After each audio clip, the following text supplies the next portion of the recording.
Thrilling stream. Let's see.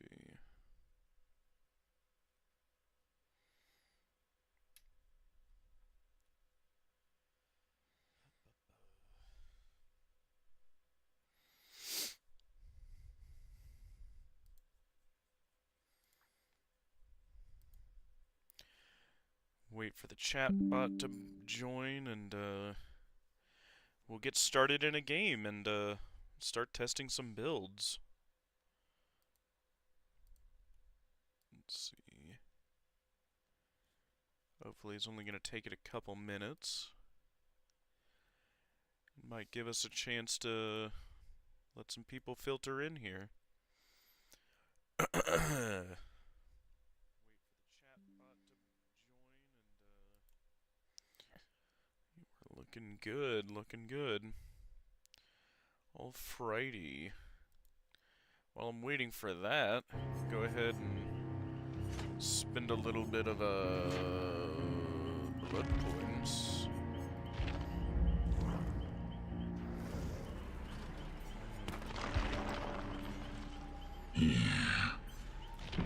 Or actually,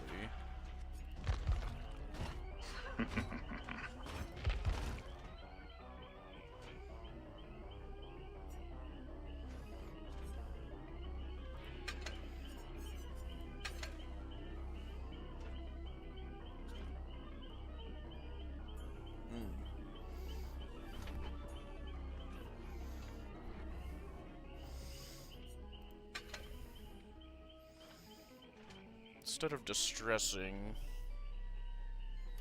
let's see.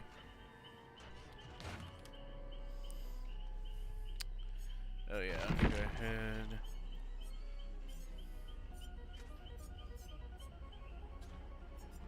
Yeah, we're gonna go ahead and unlock fire.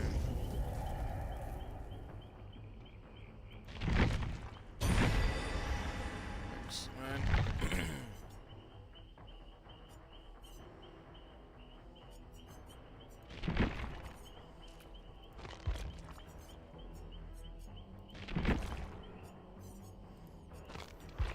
Go.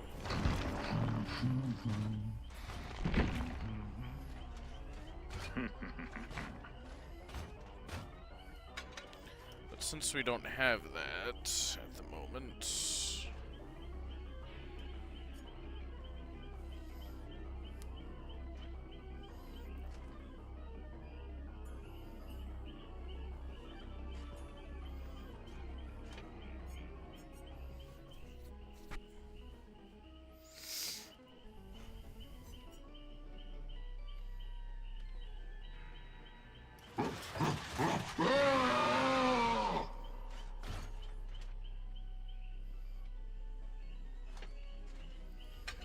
let's switch that with ultimate weapon.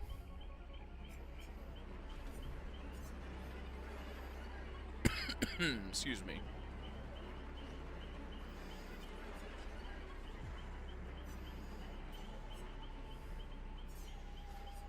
Yes. Yeah, I like that. We'll try this build. Let's see, double check the chat bot here.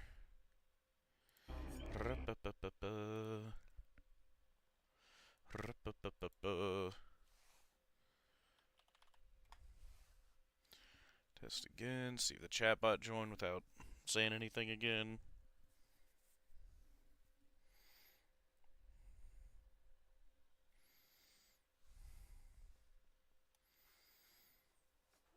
While I do that, let me grab something real quick. I'll be right back.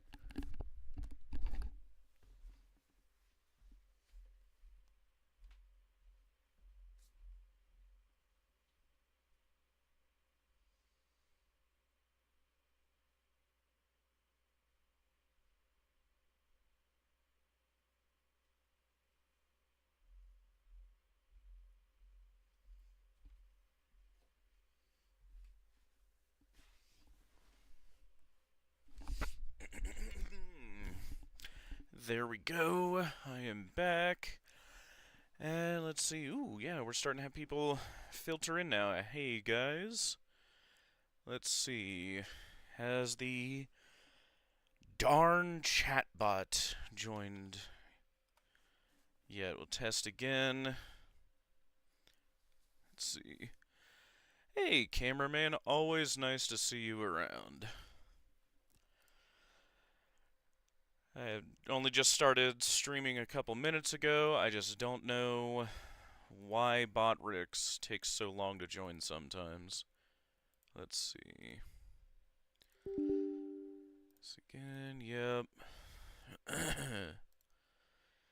Other than that, we should be set up to get rocking and rolling here with this build. There we go. Thank you, BotRix. Let's say thank you, BotRix. Excellent. Alright. Now we can get it rocking and rolling. Go ahead and queue up. Make sure we don't have any survivor pudding. No. Okay. Perfect. Ah, did the little emoji thing in my chat display in game. That's neat. Let's see. So yeah, I should be able to see you guys chat now just fine now that I'm in game. So feel free to chat. And I might explain this build. I realized yesterday why I was getting frustrated as well is because I was a total dingus. And like I was not using Bonnie's guitar strings properly.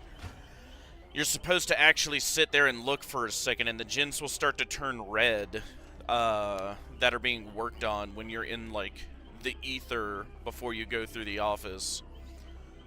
What is it? So I was not getting any value out of it at all, for one. What is it? Foxy's Hook is probably one of Springtrap's best add-ons, is kind of everybody's consensus. Either that or the Celebrate poster is very, very good.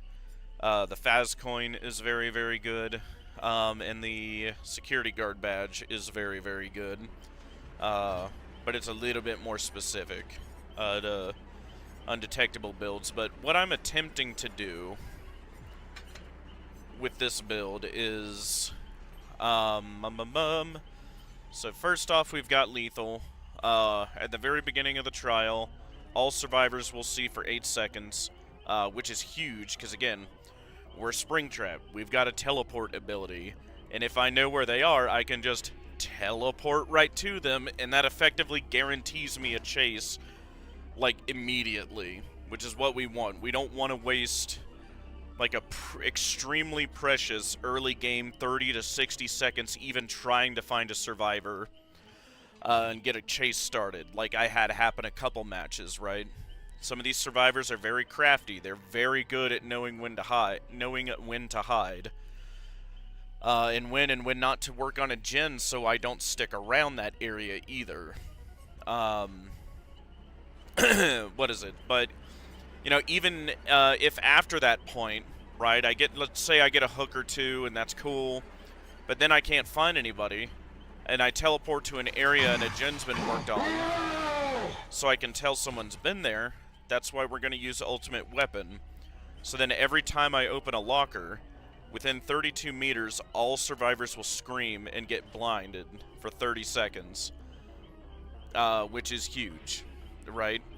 To make me a little more sneaky. They won't see my red stain, so I can kind of hopefully pull some mind tricks in loops and get back into a chase immediately.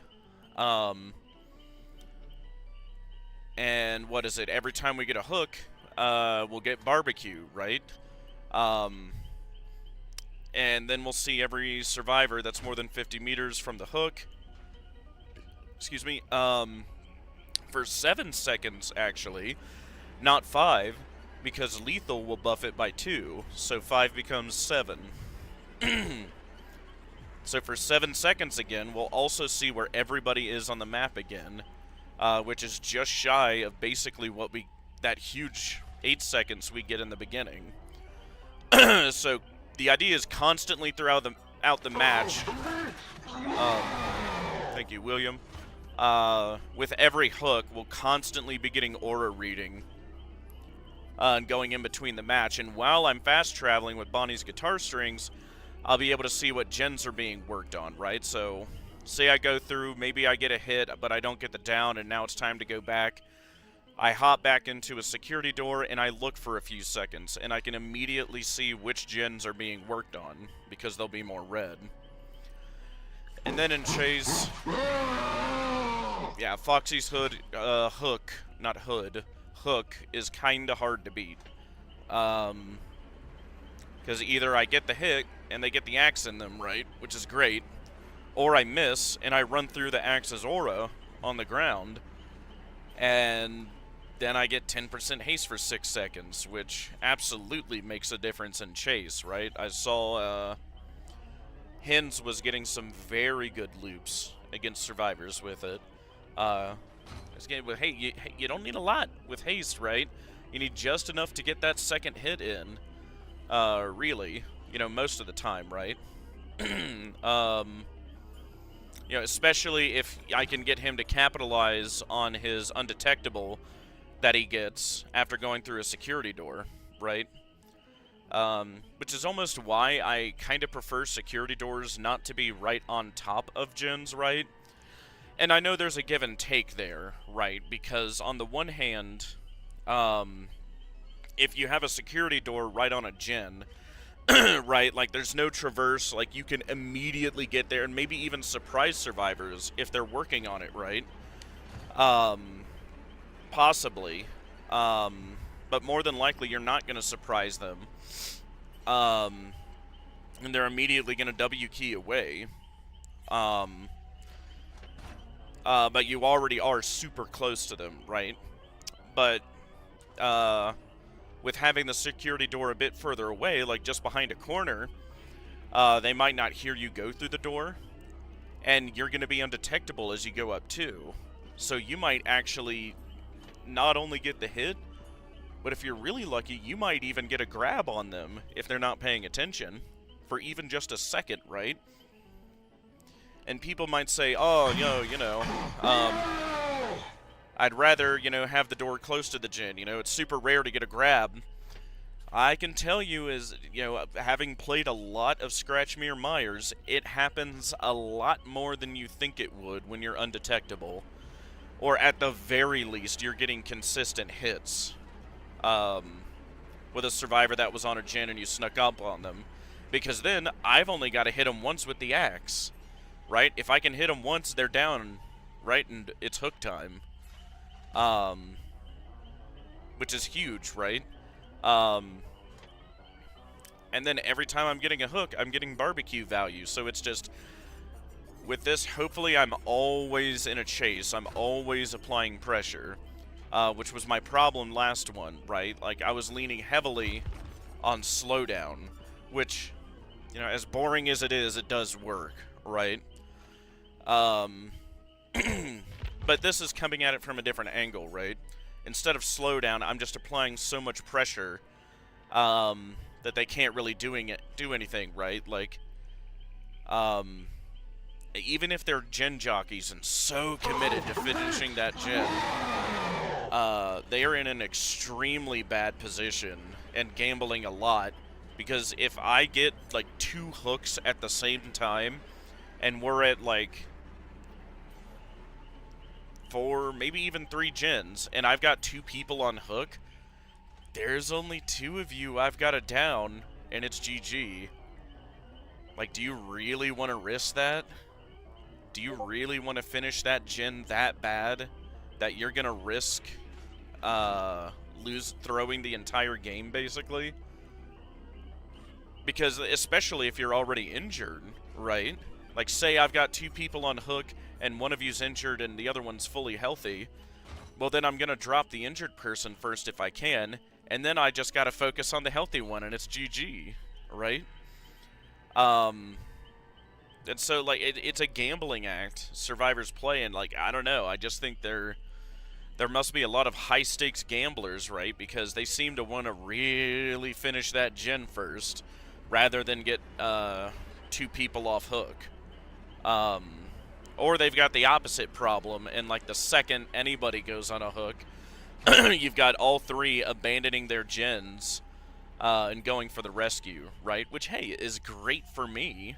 But, you know, that's the constant, I guess you'd say, balancing act for Survivor, right? It's, you know, do I stay on this gen?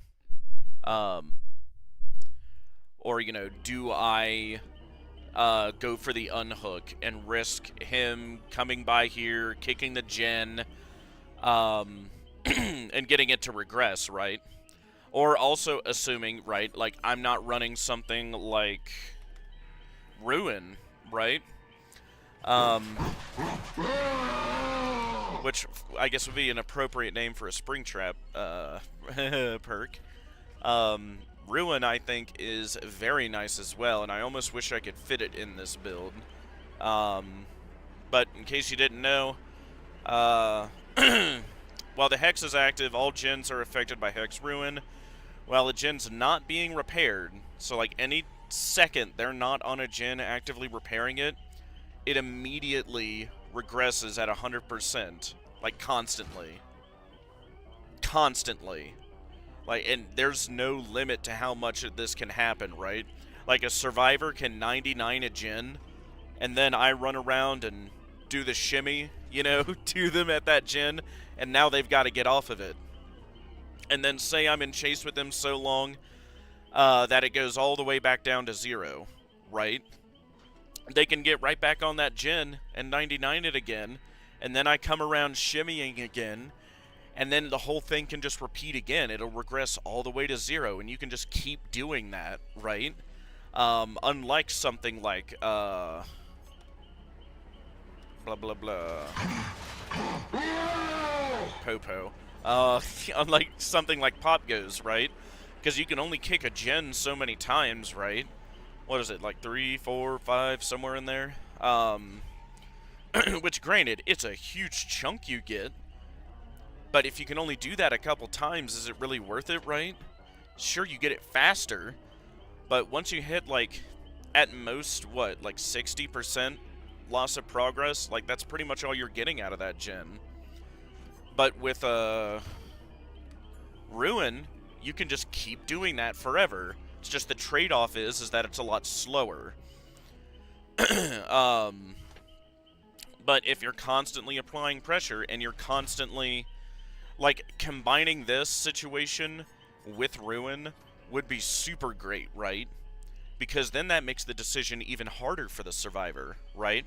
If I've got 2 people on hook and one of you's injured, and you're just about to finish that gen, but now you also find out I'm running Hex Ruin. So if you leave that gen, there's every possibility it loses like half or more of its progress by the time you get back to it. So you can either stay on the gen and finish it and just hope and pray I don't down you or the other survivor, and then it's a 1v1 and pretty much GG at that point. Ooh, there we go. But, you know, like, Hex Ruin just really makes the choice harder for them on gen jockeying.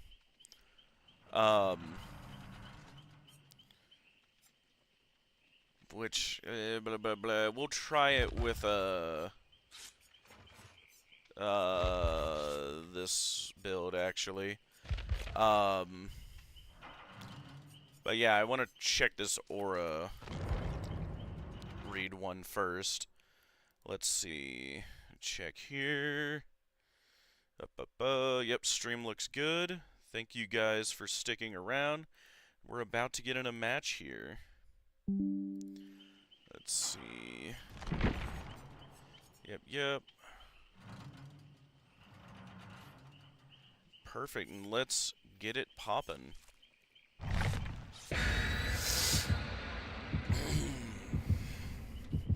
Alright, so remember, I am a knucklehead. I am running lethal. I need to look around in the beginning. I am a knucklehead. I need to find them. I am running lethal. Do not ignore it. Alright, chat. Just immediately start looking around. Let's get it started.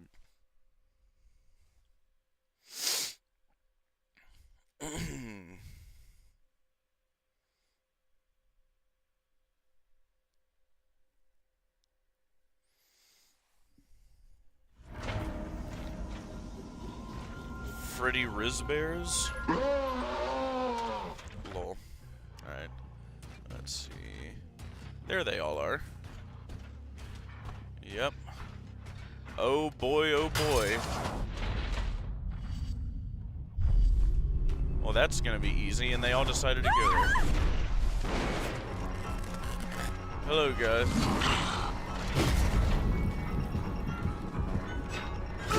Skibbity, Michael. There we go, and we go right back. And we go for this guy, and we give it a big ol'... Oh, wait, what? Really? We'll go right in here. Or not. Oh. No, there you are. Get our axe back. Get the lick.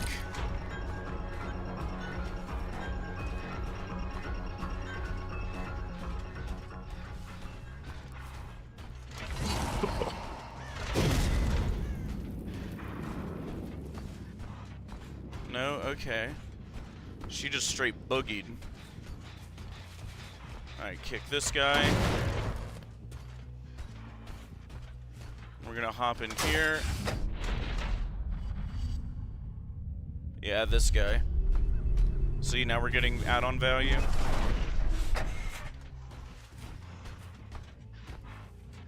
No, it's gonna be the one in here.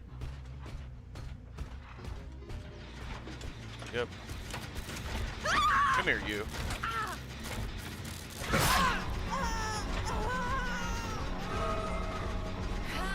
Alright.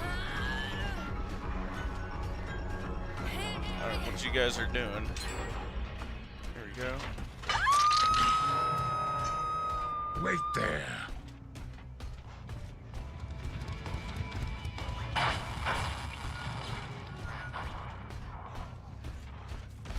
Let's see.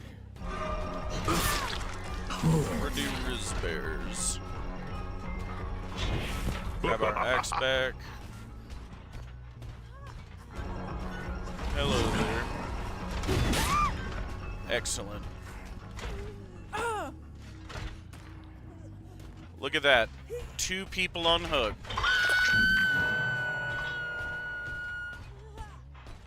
And we'll go right in here.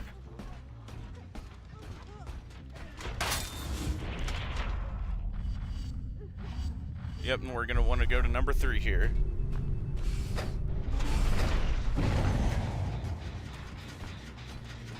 Kick it. We're going to go right in here. Back to 2 here, yep. They're right in the pizza.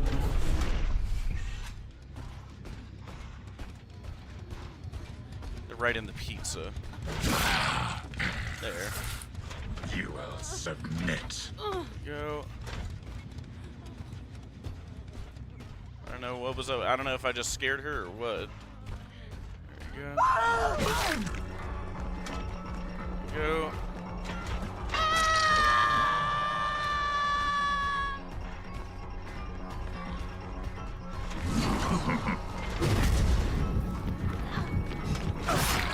Oh, they don't have the pallet here. That's funny. Or wait, did you really go down there?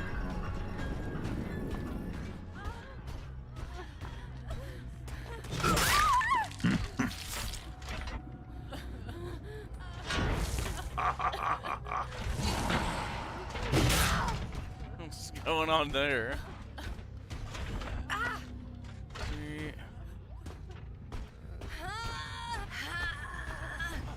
Go. I don't know if this one just DC'd or is just giving... or no, they didn't DC if they're still in game or just giving up or something. Let's see.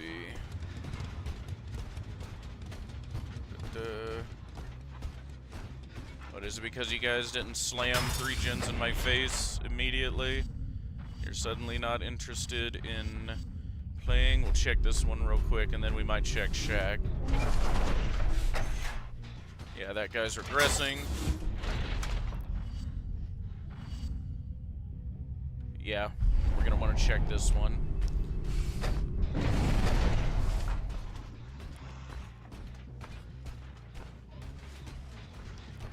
Yeah, give this guy a kick. There we go, get it regressing. There we go, did our quest. Go right back in here. And yeah, they're gonna be in Freddy's.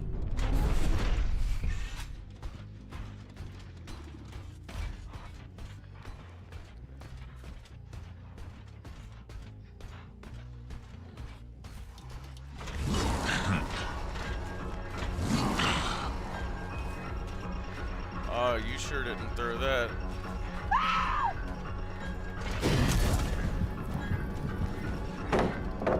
Go take this guy out.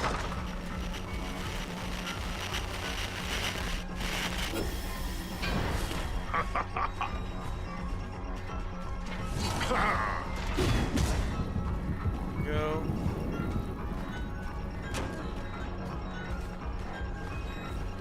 Yep.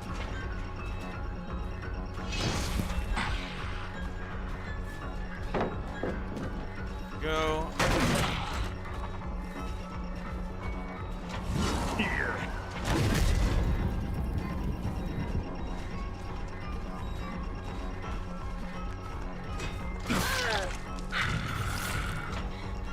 Go.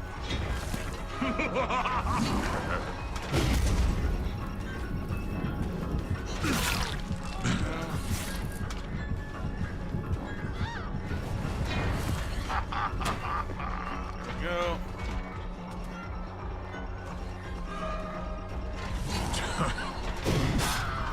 Go.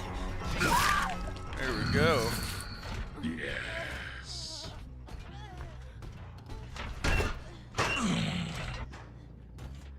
No one else here. Good. Let's see.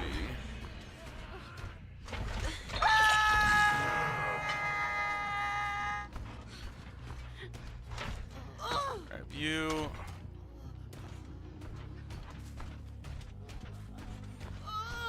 Grab you. Up you go. No, yeah, that was your last hook, my dear. Let's see. Oh yeah, we're gonna want to head for this back one. See, we're getting a lot of value now that I know how to not be a knucklehead and actually use Bonnie's add-on. Oh yeah, they did that in my face. Oh yeah.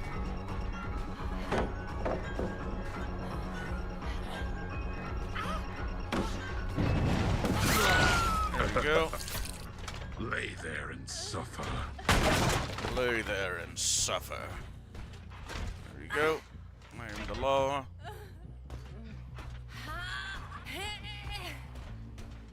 And we'll put you all the way back over here.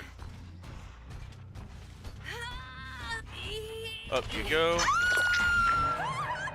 Oh, and that was your last hook too. Neat. Let's see. Oh, yep, and there they are. Right back at Shaq, of course.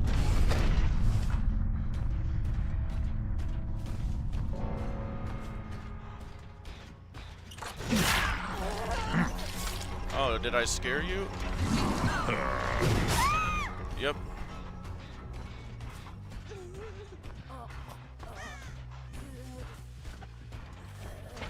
Grab you. I think this is gonna be your second hook, my dear. And then you'll show me where the other one is with barbecue. More than likely.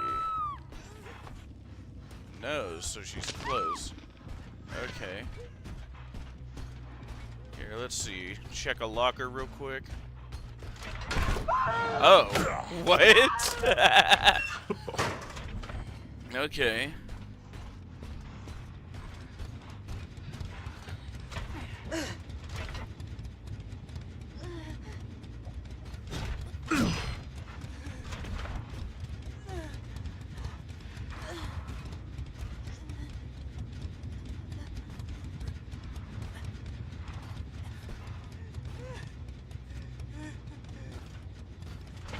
Yeah.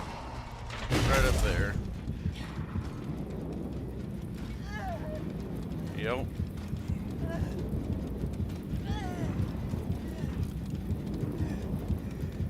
Go.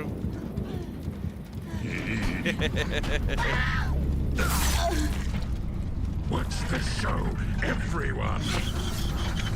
What's the appropriate for being on the stage?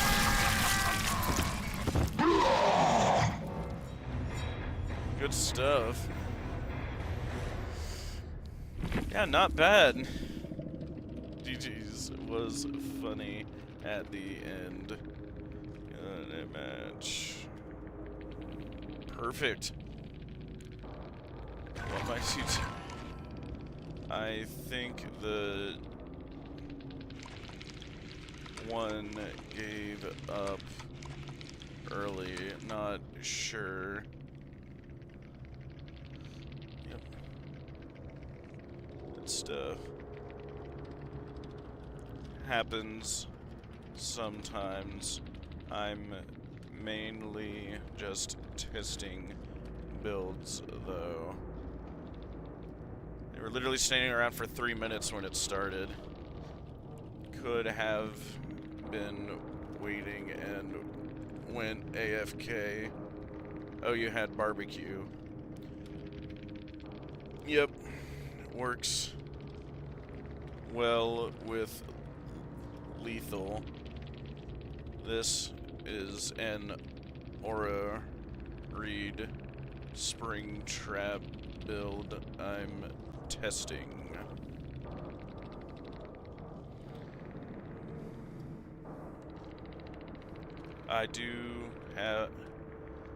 I am streaming if you want to see the match.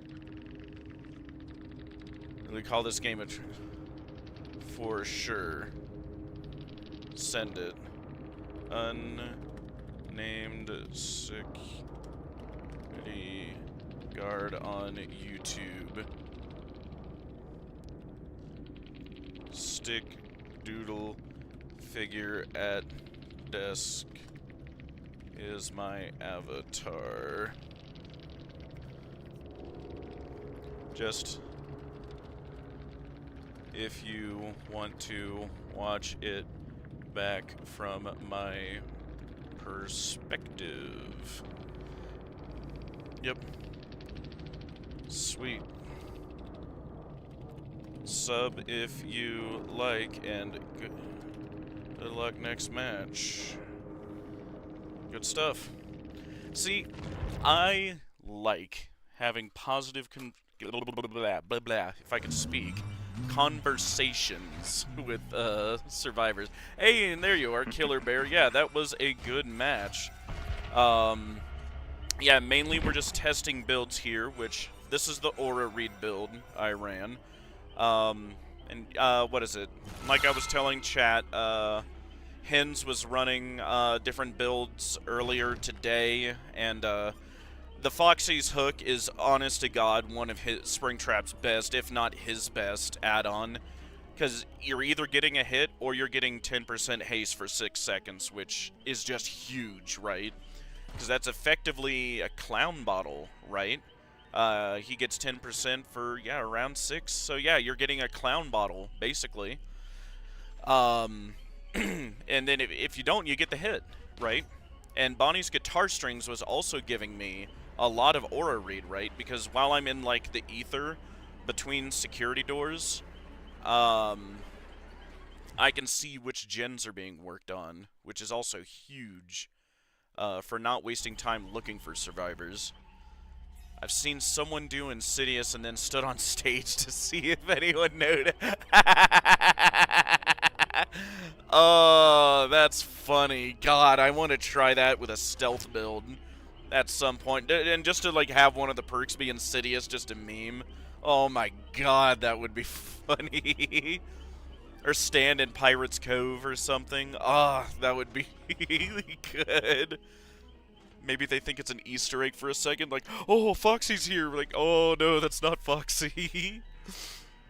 But some of the other builds, if you're curious, you know, full slowdown build. I know, you know, it's boring, it's lame, it sucks, but it's kind of what works. Full slowdown, old reliable, dying light, pop goes, corrupt, and surge. Kind of hard to beat. But you know, this is if I want to sweat. But something that's fun is a build I came up with myself. I call it the Vault Break build, where I break stuff really fast and I vault things really fast. And yeah, it does. It's just, you know, I don't want to just run the meta, you know, because, you know, like, I know things are effective, but, like, part of the fun to me with this game, right, which, you know, I'm sure you don't know, but I'm mainly a FNAF theorist. I've only started playing the game back during the collab announcement last year in August. I played Survivor for a month, got mad at other Survivor players, and then have pretty much just played Killer ever since. It is a huge learning curve, and I'm glad I did it because, what is it? I spent most of my time... Where are they? Yeah. I mained Clown for the longest time. And I've gotten really... I'd like to say decent. I've gotten decent at Clown. And I was committed enough to getting decent at Clown to where I actually read Aaron Ad's, like, 200-page Clown guide front to back. And really understood the macro and the micro with looping, with chase, with just applying pressure and how you do that as an M1 killer. And yeah, I sweat a lot to get good at Clown. And then I've really gotten good and had fun with playing Myers. Oh my lord, do I love playing as Scratchmere Myers. Oh boy. Do you have any idea how much fun it is and how funny it is to do a, hang on, I'll actually show you real quick while we're waiting. My, throw it up here. Where is it? Oh yeah, baby. My evil Scratchmere Myers build. Oh yes.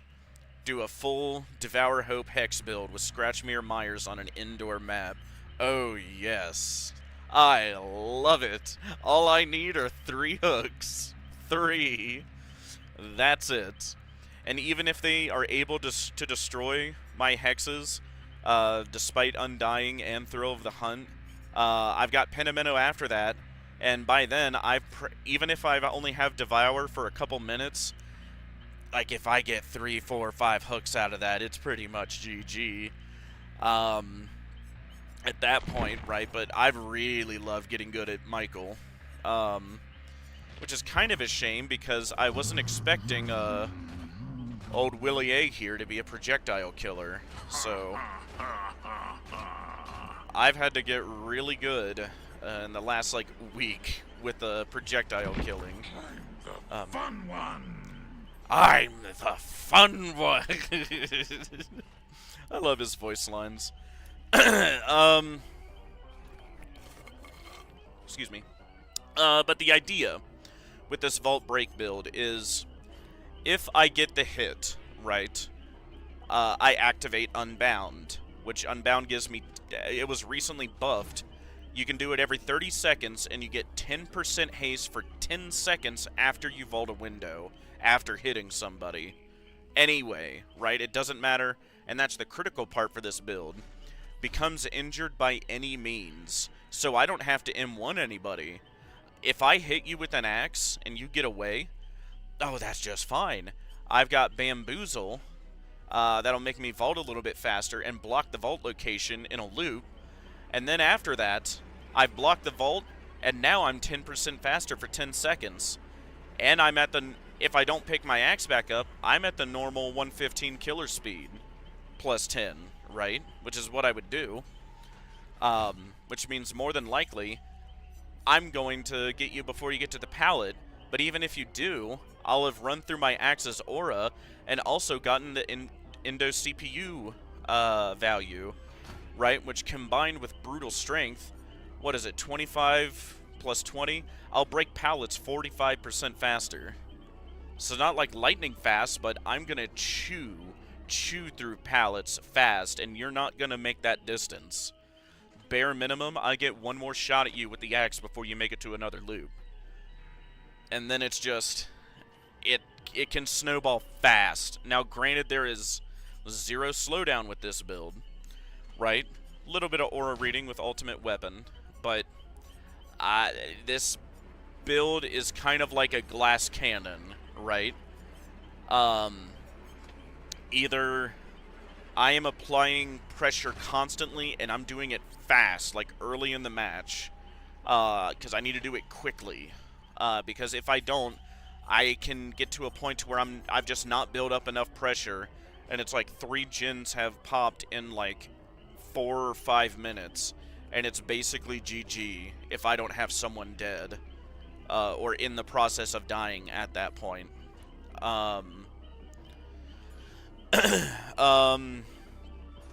But yeah, this is one of his better chase builds. I would also like to test him with stealth builds.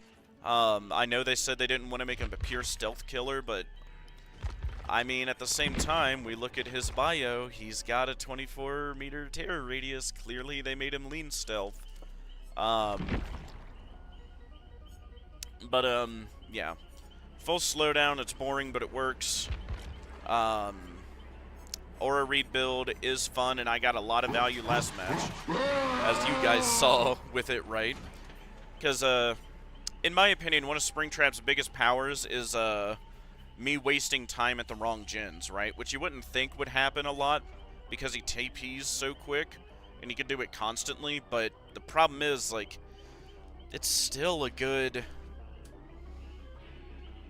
Oh, if I had to guess, like, maybe at least 10 seconds per gen, if I get the wrong one. So if I'm getting 2 or 3 wrong, right? If I guess wrong 2 or 3 times, even just 2 times, that's 20 seconds just for the teleport, like, animation and going through and picking which gen I want to teleport to, right? 20 seconds you have to sit on a gen and just go burn it, right? And that's, again, before I even get in a chase with you. It might take me another 5 to 10 seconds to get to the gen and get in chase, right? Or someone takes aggro from me by that point to keep me off of whoever's on the gen. Like, that's his big problem, is, being able to know where people are to begin with. He just wastes so much time. Because the beginning of the match is, like, so critical for both sides. Dare I say, like, Lethal Pursuer, in my opinion, is honestly starting to look like a perk that Springtrap needs in just about every build. The sheer value you get by seeing where all of them are in the very beginning, and that's what happened in the latch match with you guys, right? I saw where you all were immediately. I saw like 2 or 3 of you were huddled on that one gen on the other side of Freddy's. And it's like, oh, I've got an opportunity to down somebody and get all 3 of you off a gen and running away and not working on anything. Oh, don't mind if I do, right? But here, we'll try my Vault Break build and see if I can do something with it, with having ultimate weapon with it now. We'll see, at least. Check stream again real quick. Yep, we're all still looking good. And hey, if you guys have any build suggestions or add-on suggestions or whatever, feel free to chime in.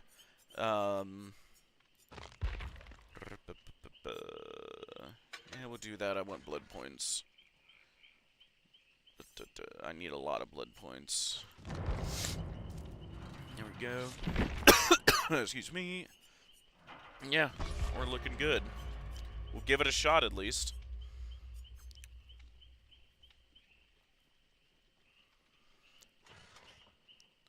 Cut my life into pieces. There we go. Excellent. Alright, let's see what we can make happen. Ah, is this real chat? Ooh, Bloody Party Streamers, even better. Was it unknown? I find it very funny there's 2 FNAF villains that get spring-locked and burned.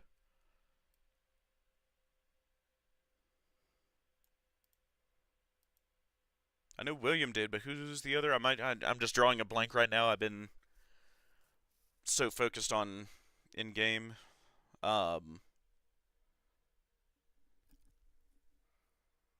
don't know of anybody else who got spring-locked and burned. Other than William.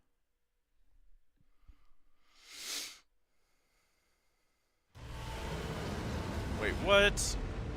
What happened? Oh, darn. A player disconnected. Ah, darn, that's a shame. Alright. Back to waiting, I guess.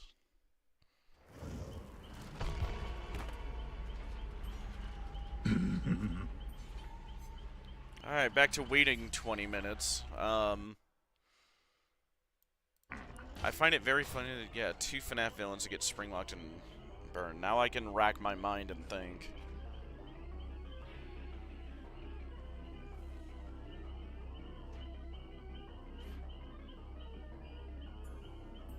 Yeah, who's the other one?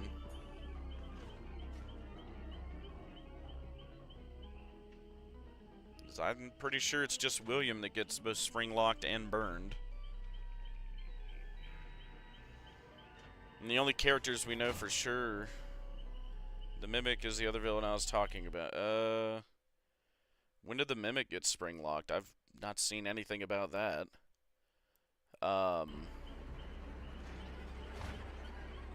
Or burned. Like, I've not seen anything about that besides, like... the most vague of speculation that whatever they're hinting about with the fire that happened at a Fall Fest, the Mimic had something to do with it. Like, other than that, but I've not heard anything about him getting spring-locked, and even if it did, like, would it really affect the Mimic? The Mimic's like an endo, right? You know, it wouldn't kill it like it would a human.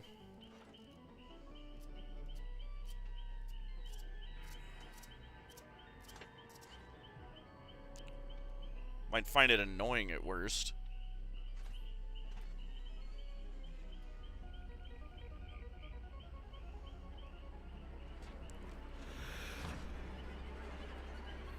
Ugh.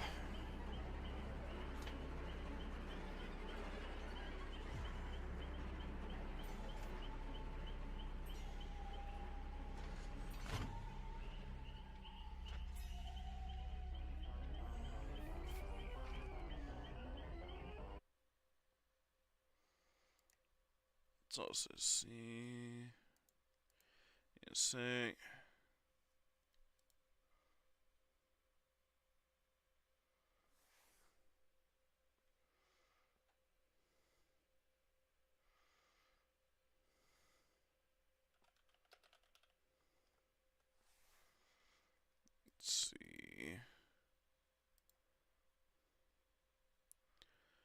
Yeah, we're still looking good. Stream, yeah, we're looking good. God,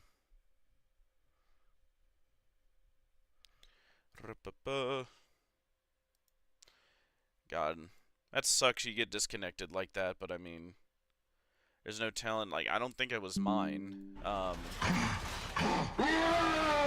I don't think stream, like, hiccuped for you guys or anything, or I'm sure you would have said something.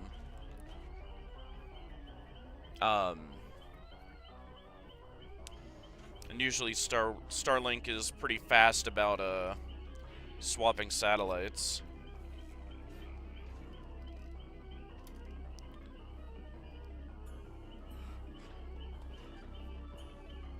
Ugh. Let's see.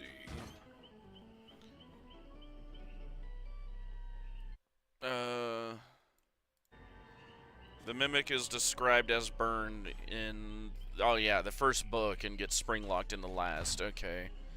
Yeah, and that's fair, but we don't know how much of the books in the games cross over. And if, you know, what, if anything, translates one-to-one between the books and the games, right? Because the same argument can be made for the movie, which, granted, I did make the point of, right? With, like, William and his glasses, right? For the teasers in the Secret of the Mimic teasers we've been getting, right?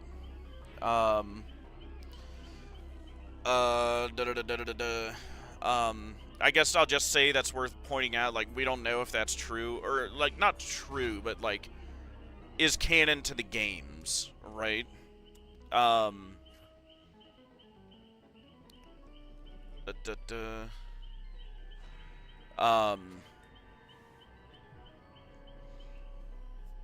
Excuse me, and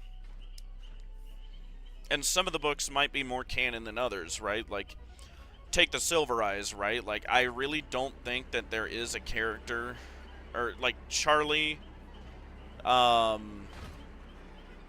in the books has anything to do with Charlie in the games. You know, obviously, because Charlie, you know, died and didn't come back as a robot.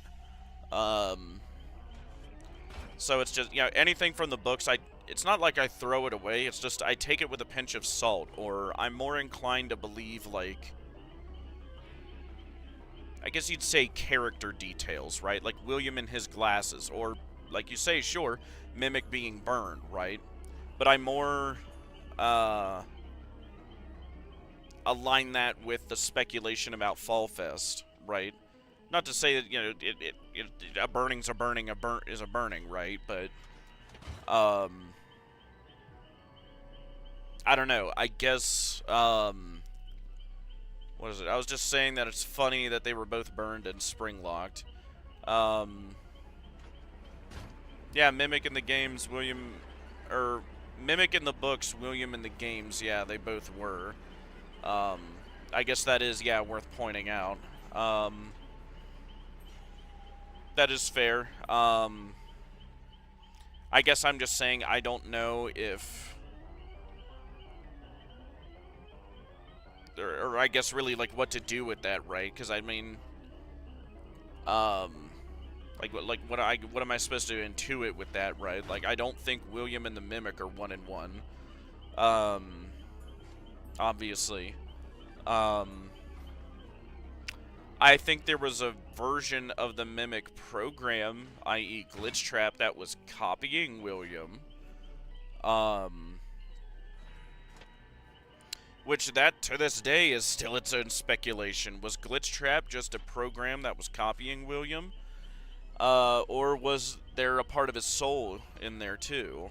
I'm more inclined to believe the former than the latter. What is it? I think William is right here, in the entities realm. You know, or at least this version of him, but even, you know, especially because, and maybe that's why Scott did that, right, with, his lore blurb in here about how, blah, blah, blah, blah, blah, how he was taken between, FNAF 1 and FNAF 3, right? So in this version of Springtrap, FNAF 3 never happens. And this is him getting pulled from the safe room, you know, between, you know, FNAF 1 and 3, right?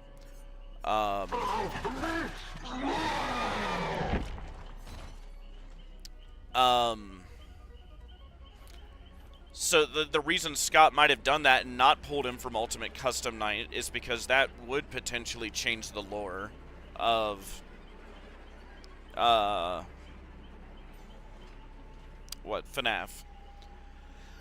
Which, you know, implies he wouldn't want to do that, which implies to me that it's still canon. The last place we saw William in the games was Ultimate Custom Night, right? Being tortured by the Vengeful Spirit. I think it's parallel, the new villain being like the old villain. Well, yeah, and I mean, I agree, they've been doing that since Glitchtrap, right? Glitchtrap's been the big bad for years, and now it looks like we're moving on to the Mimic. But the Mimic, the whole game is about the secret of the Mimic, right? And I think, what Mama Akato said was correct. I think David ended up possessing the Mimic, and that's going to be part of the secret. It's entirely possible the Mimic is also infused with the agony of Edwin over the loss of his son. And potentially the third secret being that William was here for all of this, saw this, and got the idea of, possession and soul juice and agony and all this is real and can bring people back. I guess that's good to know. And then, you know, a couple of years later, 1983 happens, he loses the crying child, he remembers all that happened before, and then, you know, the game plays out from there, right? It just would make more sense that, William, you know, noticed the weird stuff with the puppet, and immediately thought, yes, soul juice, right? Yeah, like, that's a heck of a leap for him to make on his own, which, granted, he's brilliant, don't get me wrong, but it would just make more sense as well if he saw something before that kind of pushed him in the right direction later, right? Oh, hey, we found a match. There, let's see if we can join a match without,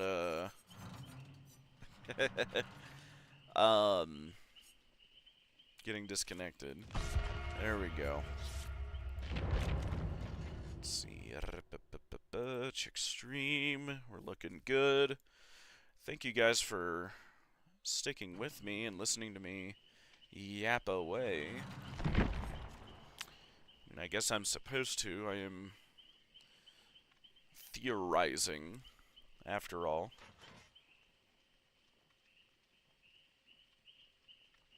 Which, hey,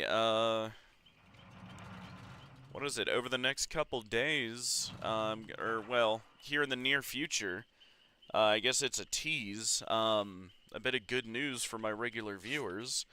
I was able to get a collab set up.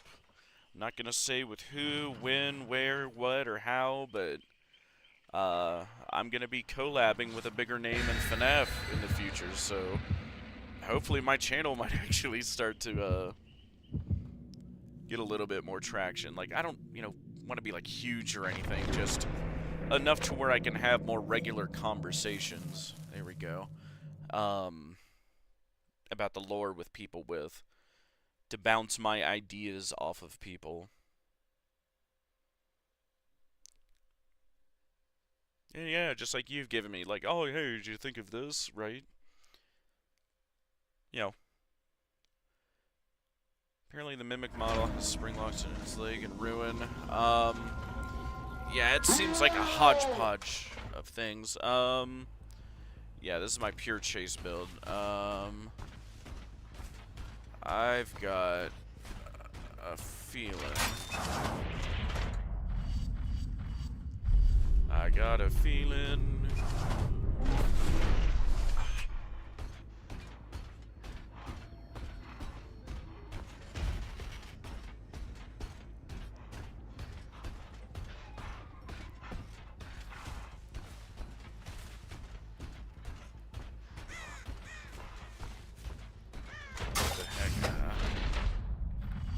see what no aura reading gets you.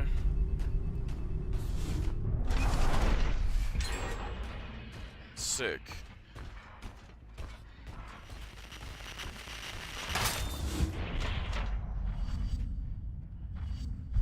Grief.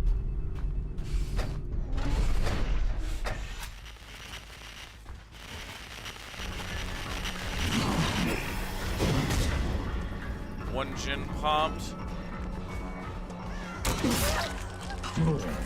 And I didn't even get my first chase. What a great way to start the match.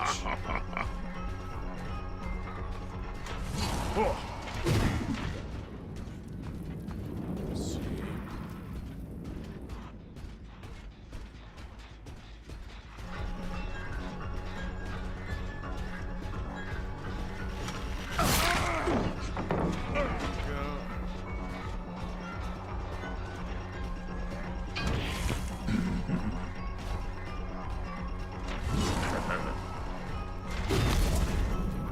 Crap.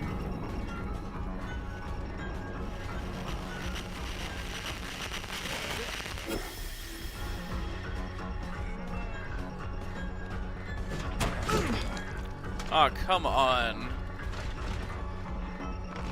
Oh, come on.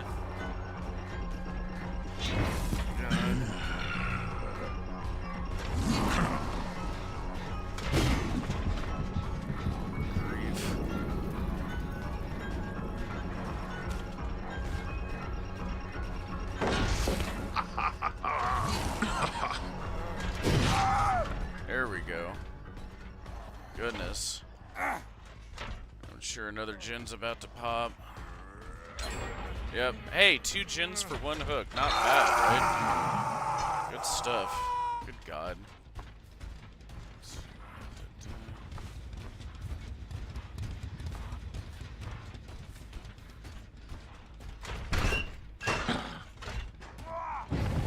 Oh, there we go.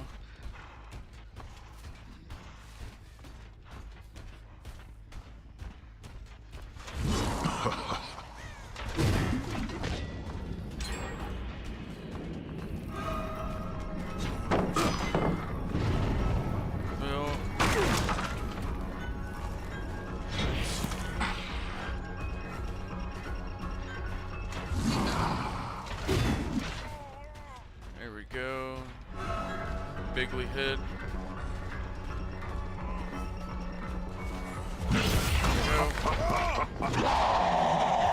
Stuff.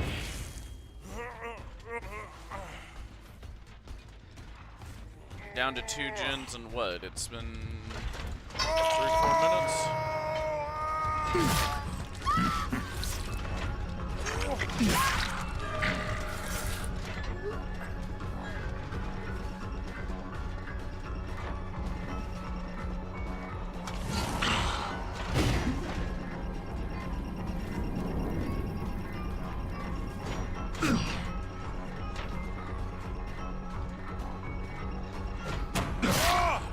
Go. There is no escape. There we go. For God's sake. For God's sake, stay still. Oh, cute. Okay, decisive.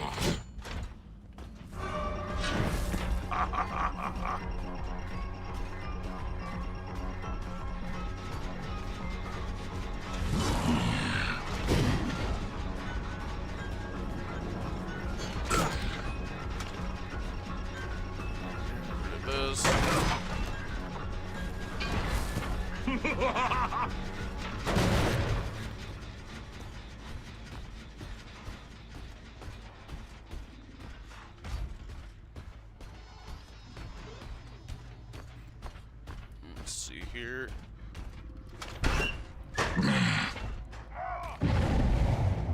Go.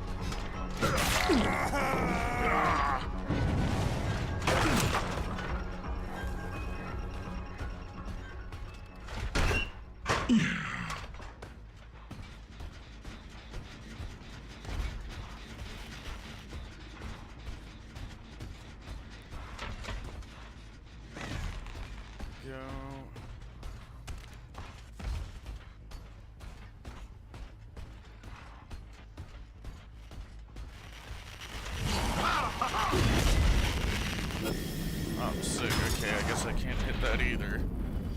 This is a crappy game.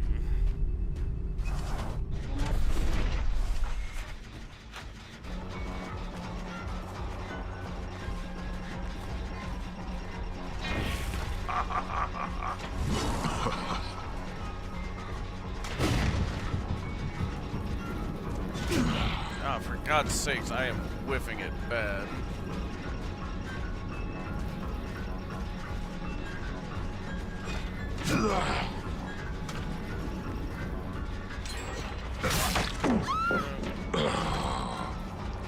Alright, whatever. Let's see. Good stuff.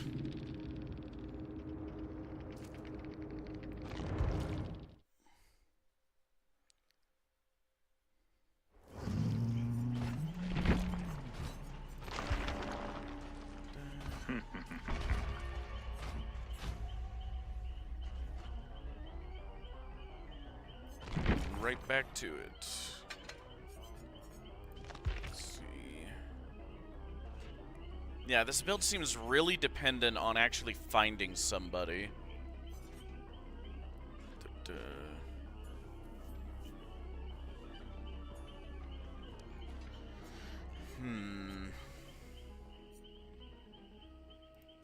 Do that, why not?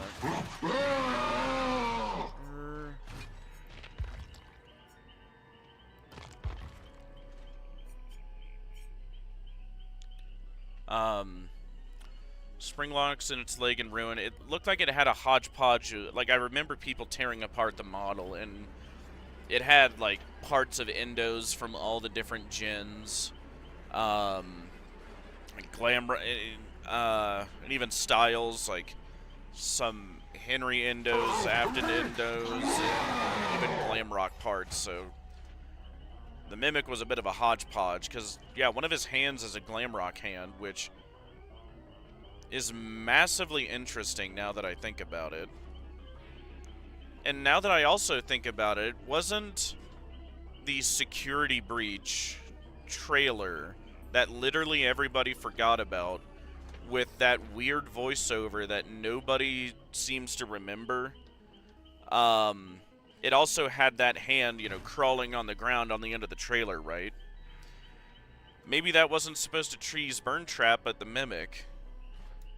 Maybe. I don't know. I think I seem to remember the game theorists theorizing about that a couple years ago, but that would imply the Mimic was a plan for that long. Excuse me. Which they seem to disagree with. They think Springtrap was the hint, and William was going to come back all along, which they seem to pivot away with a bit with the Mimic.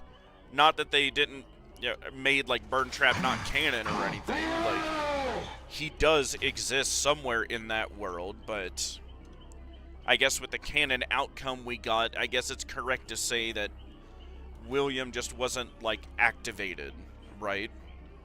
But that's also why in that ending of Security Breach, where he's in the pod that's being, you know, doused with, you know, presumably, like, aerosolized remnant, I based the whole thing of Mrs. Afton, right, and her experiments to try and bring her whole family back, which would make the delivery service make sense.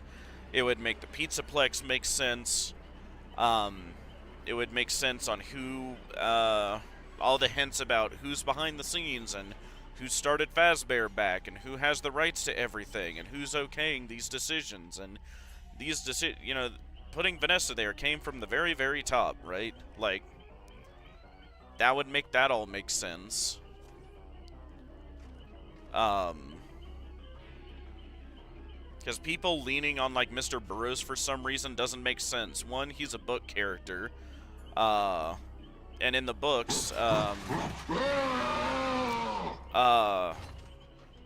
Fazbear's is a corporation again, and not an LLC, which in the games, Fazbear is run by an LLC. The Fazbear that is Fazbear Entertainment LLC that is running and started the Pizzaplex, that's an LLC. so there wouldn't be a corporate board in the first place, and ergo there wouldn't be a Mr. Burroughs. The claw at the end of the trailer had purple lights around it. Yeah, that as well, which also suggests, like, that was probably Springtrap, you know, and not the Mimic. But it does make me wonder if they were, like, toying with the idea back then. Or whatever role they had for Springtrap they're giving to the Mimic now. Is what I wonder. But I also think about, and again, it might just be a misdirect or cope by Scott, but I don't think he would do that to us. I remember Scott saying in the second Dawko interview that, God, what was it? Yeah, with Springtrap being in Security Breach, right? How he said, you know, he was just supposed to be like a husk of a body you saw like up against a corner in a wall, against a wall somewhere. And you were only supposed to get like a fleeting glimpse of him. And this is the part I specifically remember. He had a very specific purpose in having that like brief glimpse you got of him, but he specifically said he wasn't going to say why that is. So that there, though, tells me that Springtrap really wasn't a part of the plan, at least according to Scott then. And maybe the Mimic really was planned for a while. You know, maybe not as long as, you know, Security Breach. Maybe it was more... Well, no, it would have to, because he's talking about the development of Security Breach there. Or at least their endings. Which, for it to be the endings, we would, you know, back from when they were being developed to work on the endings, right? All this would have to be planned out. So that's an odd one, right? Like, I'd need to really microanalyze what Scott said and what we see and what those early in the game and what those early teasers are. Which I do want to do a theory about that. Does purple lights be a red herring? I doubt it. Scott, of all people, Steel Wool, of all people, knows what that means. Like, they don't use that lightly, right? Like, even Scott hasn't been willy-nilly with colors since, like, the second game, right? People to this day are still arguing about the pink guy. Hell, my first theory, I was speculating about the pink guy and whether or not he is separate from William.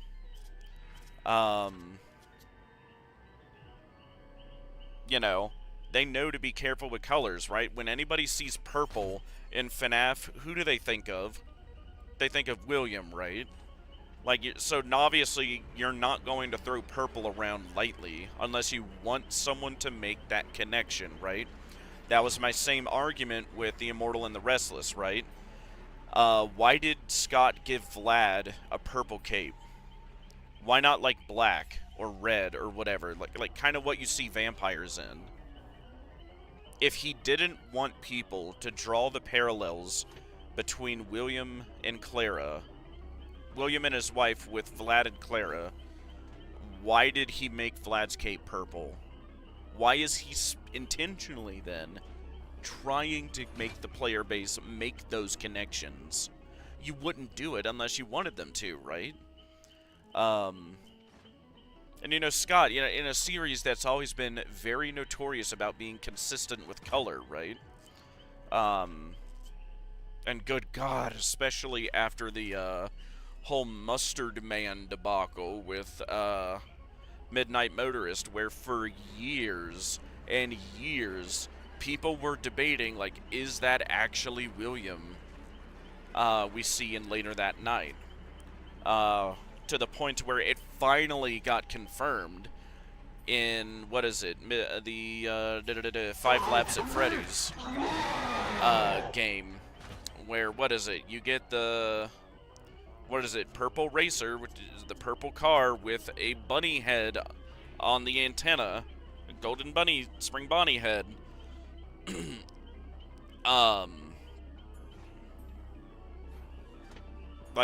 that's about as clear as they can make it, right? And what, like the car was called the Midnight Motor or something? Also, I think Not Real Name, Not At All is the only person who uses that trailer. Yeah, the security breach trailer is something that I guess people had like a coma over and like just never really thought about again. But I want to do a whole theory with some, and it's going to be another collab actually down the road. There's someone I'm going to do a collab with about that very topic, about what is up with these security breach teasers and trailers. And this is all still relevant, right? Because this is solidly in the Steel Wool era of games. This isn't like the Scott era, where things, you know, get more hazy now, lore-wise. But in the Steel Wool era,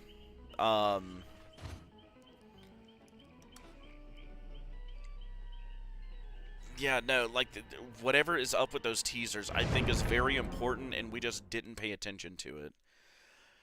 Now, granted, it could just be, you know, a flat-out retcon or whoopsie mistake at this point, which clearly Steel Wool has done, right? Even more recently with Ruin, right? People seem to forget the little girl in the very first teasers for Ruin was blonde. And then I guess that got changed at some point in development. What is it? Probably to make her and her dad more like the Bonnie Bully, but that's just a theory. God. Do I want to run this build again? Sure. Let's see if we can find somebody.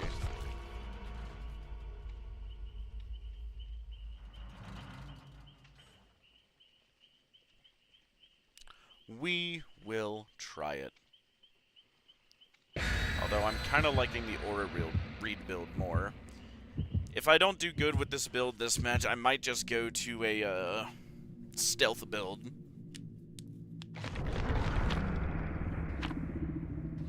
Some escape cakes.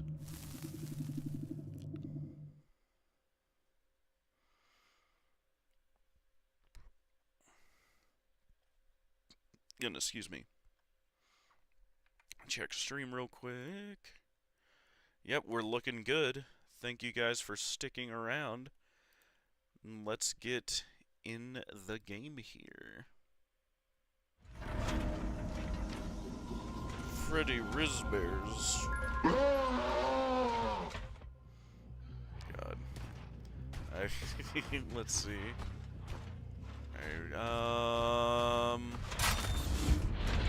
I'm feeling like Shaq. Show me the money. No. Okay. I'm feeling like... No?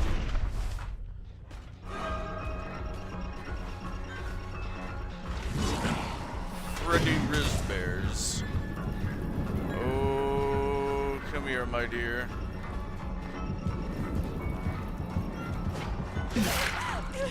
Yep. Back on this gin and kick it.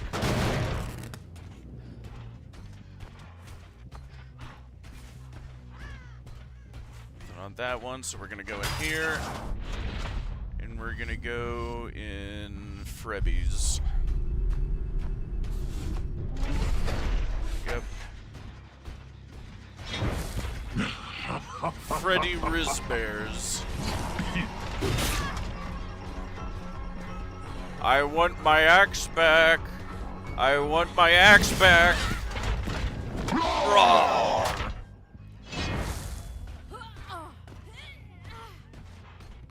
Up we go. Someone was around here, yep.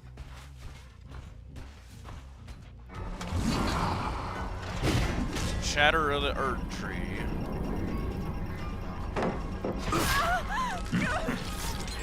Got our lick. Grab this back.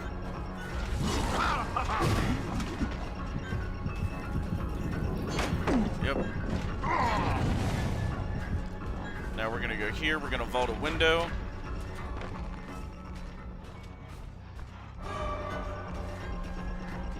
Elvis. Oh, I whiffed that.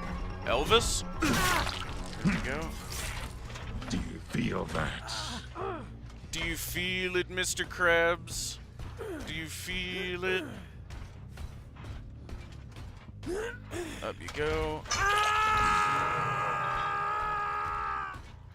Once Scott Steelwater release a big concept of our boat for Steelwater. Yeah, that'd be awesome, honestly. Go in here, get some undetectable. Nah, we need to go back. I didn't go far enough. Blarg, blarg, blarg, blarg, blarg, blarg, blarg. Check in here.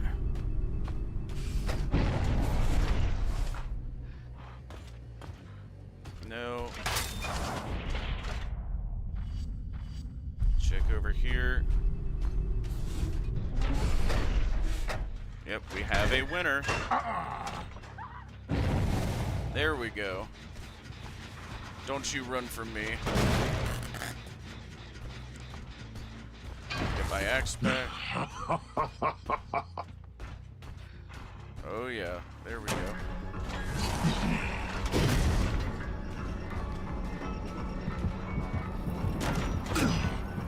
Yep. Now we go through here.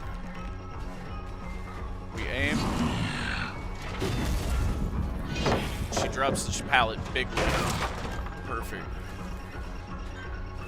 Yep, she abandoned Shack after that. Oh, hello. We're gonna kick this. We're gonna go this way. Of course, they're gonna pop that. And we're gonna go here, and we're gonna throw this again. Oh yeah, and we don't have that back yet. Oh, and she's just gonna keep boogieing, and she's gonna go back to Crack Shack here. Yep.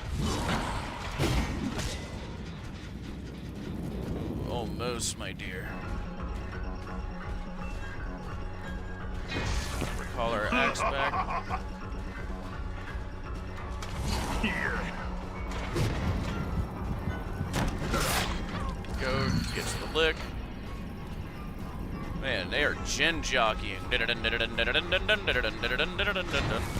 Oh, and there you are, Ash. Hello.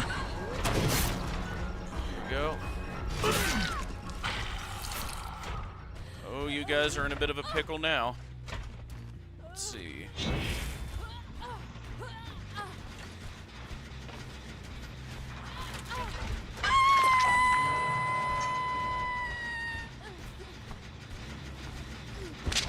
Try to do that right in front of me? Good grief.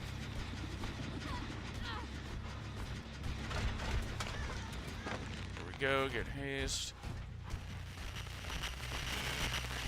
They just straight boogie. Hey, Ash. Sick. Big. Grab you.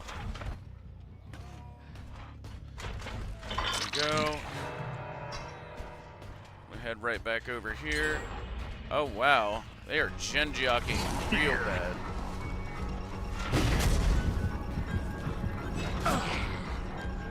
Okay. Okay, can I lunge, please? There we go, good God. Go, and someone else gonna go for the unhook? No.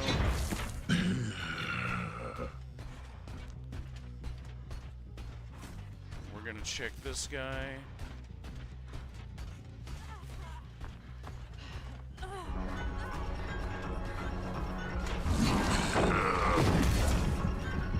Okay.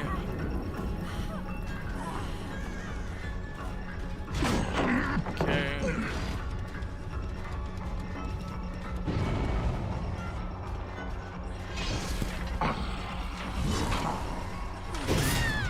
Go.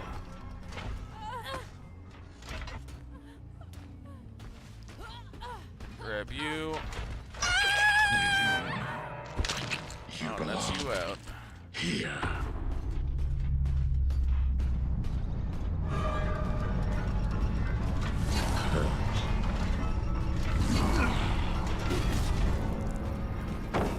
Yep.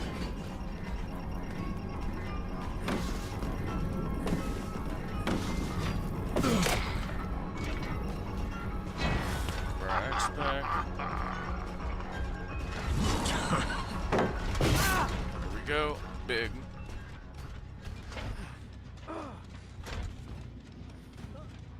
Go.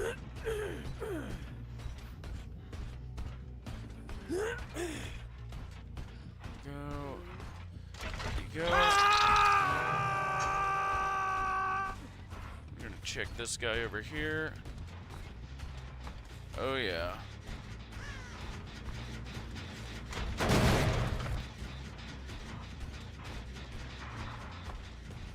Let's throw a locker real quick. I'm leaving, goodbye. I'll see ya.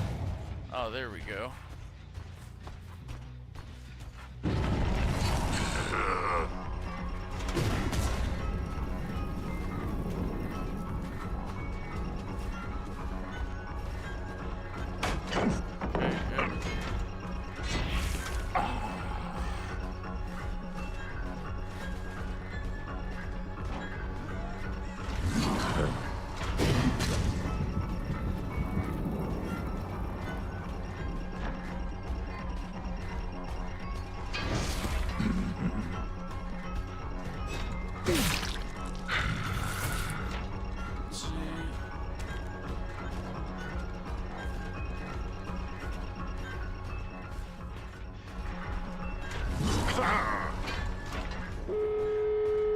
Yep.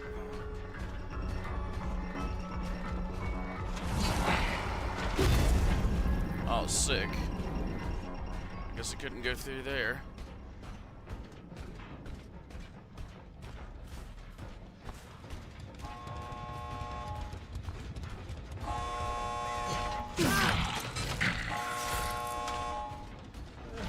Perfect. You.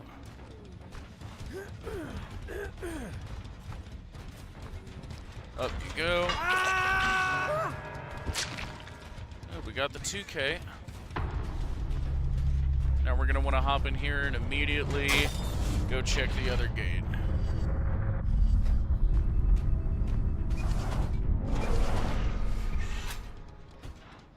Ah, blurred.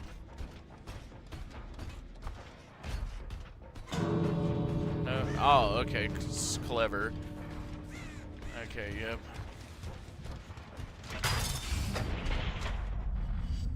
Yeah, I kind of galaxy brained myself there. Yep. Perfect. Yep.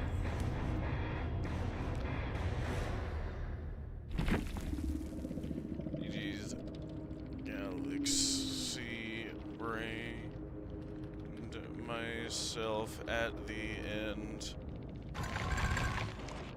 Good luck next match. Should have stayed at that gate. Lol. Yeah, I should have used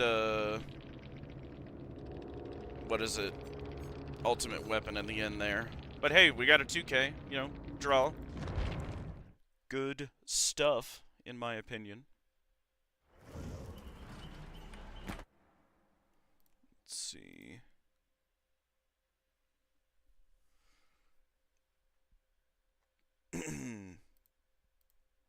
Excuse me.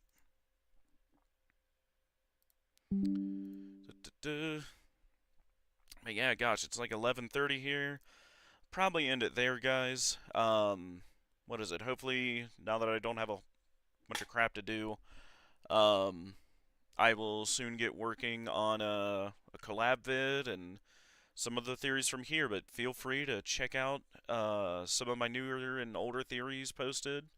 I still stand by everything at this moment, at least. You know, and feel free to comment as well. But yeah, I will catch you guys soon. You take care. See ya.